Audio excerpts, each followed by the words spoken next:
Hello and welcome to Freedom Watch, your daily dose of raw liberty, streaming online at foxnews.com/freedomwatch. I'm Judge Andrew Napolitano, here defending freedom, defending your natural rights, and defending your right to have a government that stays within the confines of the Constitution. The model for bailing out the Greek government is terrifying. First, we don't know of the involvement of the U.S. Federal Reserve, so some questions can be raised. Can the Fed conduct its own foreign policy, independent of the President and the Congress, to whom foreign policy is delegated in the Constitution? Can the Fed just bail out or decline to bail out whatever foreign governments or foreign banks it wants? Answer, yes, but we probably will not know the truth without an audit of the Fed. Also troubling is we don't know the conditions imposed upon the Greek government by the EU and the Central Bank of Germany, which leads us to another question. Might the conditions for a bailout of the Greek government impair the sovereignty of Greece as a country? Answer, we don't know again, but it could happen. Joining me now is the world's #1 trends forecaster, Gerald Celente, director of the Trends Research Institute. Jerry, always a pleasure. Welcome back to Freedom Watch. Oh, thanks, Judge. Always great being on with you. So give us the big picture. What happened in Greece? Who bailed them out? Who paid what to whom? And what did they get in return? Well, as you mentioned, we don't know what really came about.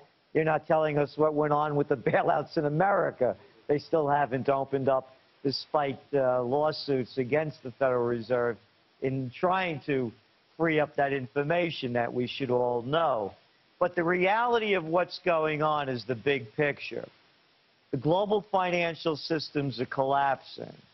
Let's look at the economic monetary union. It's against the economic monetary union to bail out any country.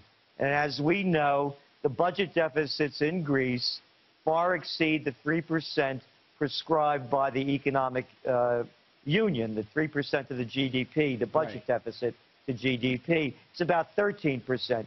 Let's take a look over here, Judge. What's it in the United States? The GDP, the budget deficit, yearly deficit is what, 10.6%? This is a global economic crisis. All they're doing, country after country, is dumping money into the problem, and it's all falling on the taxpayers' back. Where is the money coming from that the EU has given or is giving to Greece, and how do they expect that those debts could ever be paid back? Half of the people in Greece are employed directly or indirectly by this bankrupt government. You hit it right on the head. It's a bankrupt government. It's not going to be paid back, just like it's not going to be paid back in the United States. The debt in the United States per person is $40,000. They're never going to pay it back. We are in the midst of a global financial crisis, the likes of which we have never seen in modern history. These problems are going to continue. Let's look beyond Greece. Look what's going on in Ireland. Look what's going on in Spain, in Italy, France, who everyone looks to having the second most stable government economically in Europe. What's their GDP to budget deficit? It's about 8.6%, as supposed to be 3%. So this crisis is the canary in the mine cage. What happens, not with Greece, but what happens here in the U.S.? The government just increased the debt ceiling by $2 trillion. It's now up to a number that looks like 2 or 3 telephone numbers together, 14 some odd trillion. Literally, what would happen if those debts become due and the federal government can't pay them back?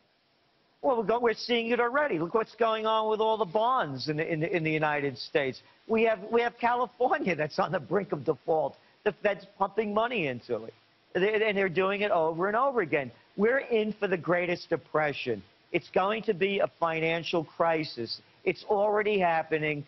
The phantom money printed out of thin air isn't worth the digital paper it's not printed on. Jerry, only you could say that so nicely. But still the government continues to print, either literally printing or using fiat money, which it creates out of thin air by adding zeros to a column that a bank has at the Fed. The practical effect of each of those is to devalue almost down to nothing the cash that's in our pockets. So question, are they stupid enough? Are they arrogant enough? Are they, the people that run the American government and the American banking system, so oblivious to the consequences of their behavior that they will just continue to print and continue to create fiat money with utter disregard for the natural and probable consequences of their behavior? I think they know what they're doing, and they know that they're in a catch-22. No matter what they do, they're going to fall short, and they're just playing this game out as long as they can. And Greece, again, you know, this popped up out of nowhere, according to Trichet, the head of the central bank in Europe. You go back to last December 2009, and he was saying that Greece was no problem at all. They're just covering this up. They're swimming as fast as they can. Current events form future trends. Look what gold prices are doing today. They shot up almost $20 an ounce before retracting a bit. So the smart money knows that the paper money, the digital money, isn't going to be worth anything. Give me your best guess, your best guess, Jerry. Do you think that it is likely that the U.S. Federal Reserve put some cash into the pot that made its way to Athens earlier this week? You know, Judge, I've narrowed it down to 6 simple words: Princeton, Harvard, Yale, bullets, bombs, and banks. You bet they have. They're all in this together. Everyone knows the game. It's the central banks around the world trying to keep this Ponzi scheme afloat. And they're all in it together.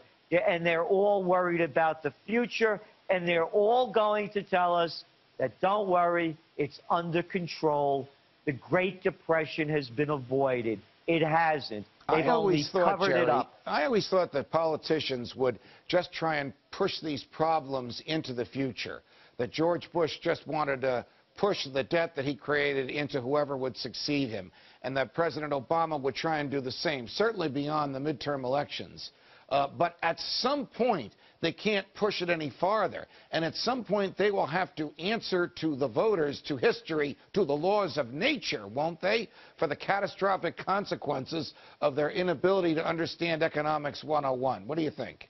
Well, yes, but who are they going to answer to? We have a two-headed one-party system. It goes back and forth, Republicans and Democrats. It's the same game. You know, Ronald Reagan had it right when he said that politics is the second oldest profession. Right. At least with the first profession, you end up with a happy ending. This one, you know, we're finished. And this is very serious. You know, let's stop calling what's going on in America capitalism. Capitalism is dead in America. It's dead worldwide. Since when? Since when do we bail out all those who are in trouble? And the ones that are in trouble the most, and we're going to take it from the top, it's not only the central bank, it's these leveraged buyout firms, these private equity groups, all these huge commercial real estate deals. Look what happened. Bye-bye, Dubai. That's out of the news. And the whole thing is collapsing. And it's a government that refuses to obey its own laws and refuses to reside within the confines of the Constitution. Gerald Celente, it's always a pleasure. Thanks for joining us on Freedom Watch. Hey, thank you, Judge.